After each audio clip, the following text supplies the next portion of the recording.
ছোটটুকু যুবক যুবতীরা খুব ভালো করে শুনেন, দিনী বোন যাদের বয়স হায়েজ হয়ে গেছে, যাদের হায়েজ হয়েছে এখান থেকে শুরু করে সবাই, যারা বালেগ হয়েছে আমরা ছেলেরা, সবাই ভালো করে কথাটা শুনেন। বাংলাদেশে পিছন থেকে একটা নতুন সমস্যা রাইজ করতেছে। সমস্যাটা হচ্ছে, এমনিতেই আমাদের ছেলে মেয়েদের মধ্যে হারাম সম্পর্ক ছিল।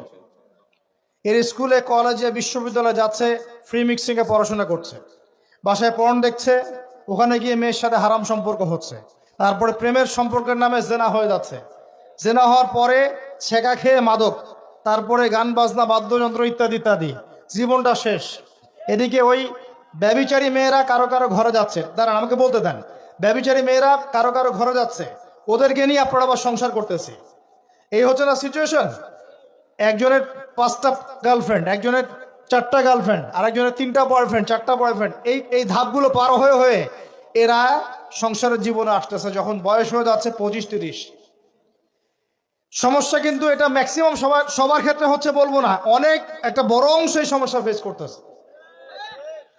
এর মধ্যে এই ফ্রি মিক্সিং এর মধ্যে শুরু হয়েছে নতুন একটা জিনিস, যে ভালোবাসার আবার লিঙ্গ কি, ভালোবাসার আবার এখানেই শুরু হয়েছে ছেলে ছেলে জেনা করা এবং মেয়ে মেয়ে জেনা করা।